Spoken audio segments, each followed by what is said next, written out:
હારીજમાં વેપારીની લૂંટનો ભેદ ઉકેલાયો। વેપારીને છરી બતાવી 2.80 લાખની લૂંટ કરનાર ગેંગના 6 સાગરીતો ઝડપાયા। હારીજ પોલીસે ગણતરીના કલાકોમાં જ લૂંટનો ગુનો ઉકેલી 2.50 લાખની રોકડ અને વાહનો સહિત 3.70 લાખનો મુદ્દામાલ કબજે કર્યો। પકડાયેલા આરોપીઓ પૈકી 5 મધ્યપ્રદેશના વતની છે। હારીજ ટાઉન પોલીસ મથકની હદમાં વેપારી પાસેથી છરીની અણીએ 2,80,000ની લૂંટ ચલાવનાર આંતરરાજ્ય ટોળકીને પોલીસે ગણતરીના કલાકોમાં ઝડપી પાડી છે। હારીજના મેઇન બજારમાં ભાવેશ ટ્રેડિંગ નામની દુકાન ધરાવતા જયંતીલાલ ભુરાભાઈ ઠક્કર રાત્રિના સમયે પોતાની દુકાન વધાવી ઘરે જઈ રહ્યા હતા ત્યારે સોસાયટીના ગેટ પાસે 2 અજાણ્યા ઈસમોએ તેમને આંતરીને છરી બતાવી લૂંટ ચલાવી હતી। લૂંટારાઓએ વેપારીના થેલામાં પટ્ટા છરીની કાપીને રોકડ રકમની લૂંટ કરીને ફરાર થઈ ગયા હતા। આ મામલે પાટણ જિલ્લા પોલીસ વડા અને હારીજ પોલીસ ઇન્સ્પેક્ટર AB મહેરિયાના માર્ગદર્શન હેઠળ અલગ અલગ ટીમો બનાવી તપાસ હાથ ધરવામાં આવી હતી।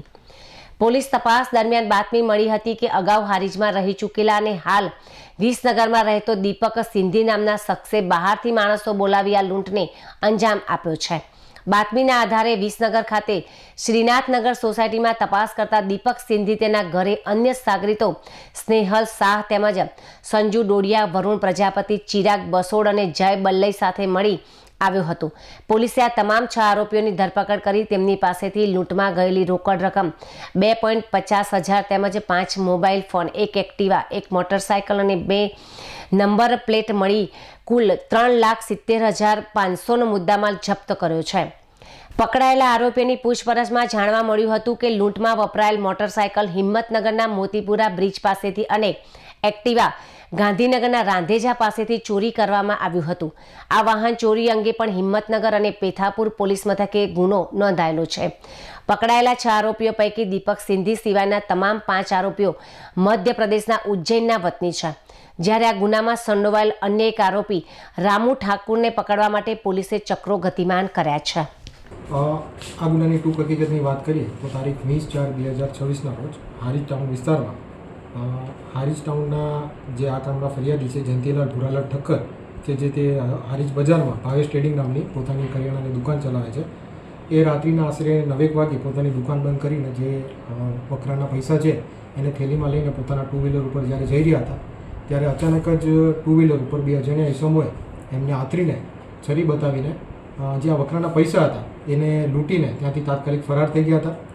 ફરિયાદીની ફરિયાદ અને ગુનાની ગંભીરતાને ધ્યાનમાં લઈને respected border in-charge Chirag Koradia સાહેબ, રિસ્પેક્ટેડ એસપી સાહેબ VK નાઈ સાહેબના સીધા માર્ગદર્શન અને સૂચના અનુસાર આ ગુનાને ડિટેક્ટ કરવા માટે LCB SOG અને હારીજ પોલીસ સ્ટેશનના PI અલ્પેશ મહેરિયા સાહેબના માર્ગદર્શન હેઠળ અલગ અલગ ટીમોએ આ ગુનાને ડિટેક્ટ કરવા માટે પ્રયત્નો કર્યો હતો અને હારીજ PSCના માર્ગદર્શન હેઠળ હારીજ પોલીસ સ્ટેશનની ટીમને આ ગુનાને ડિટેક્ટ કરવામાં સફળતા મળી હતી અને આ ગુનાને ડિટેક્ટ કર્યા બાદ ટોટલ આ ગુનાને અંજામ આપનાર ટોટલ 6 ઈસમોની હારીજ પોલીસે ધરપકડ કરી છે। આરોપીઓના પ્રાથમિક ઇન્ટ્રોગેશન દરમિયાન જાણવા મળ્યું હતું કે આ 6 આરોપી છે ઉજ્જૈનના રહેવાસી છે અને ઘણા સમયથી આ લૂંટની ઘટનાને અંજામ બનાવવા માટે રેકી કરી રહ્યા હતા અને ત્યારબાદ આ લૂંટની ઘટનાને અંજામ આપ્યો હતો। આ આરોપીઓ પાસેથી આ લૂંટમાં જે રકમ ગયેલી છે એમાંથી 2,50,000 રૂપિયાની રિકવરી પણ થયેલી છે।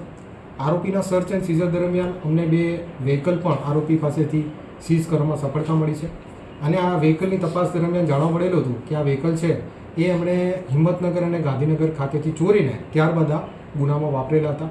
તો આ સાથે આ જે લૂંટના ગુનાને ડિટેક્ટ કર્યો છે એ સાથે આ જે 2 અનડિટેક્ટેડ વાહન ચોરી હતી એને પણ ડિટેક્ટ કરવામાં પાટણ પોલીસને સફળતા મળી છે। આ ગુનાની જ્યારે પ્રાથમિક ઇન્ટ્રોગેશન કર્યું હતું ત્યારે જાણવા મળ્યું હતું કે આ ગુનામાં મુખ્ય સૂત્રધાર દીપક કુમાર સિંધી હતા। તે હાલ વિસનગરના રહેવાસી છે અને મૂળ ઉજ્જૈનના છે। એ જે તે સમયે હારીજમાં પોતાનો ધંધો કરતા હતા અને એમણે આખી આ કોન્સ્પિરસી ઘડી હતી।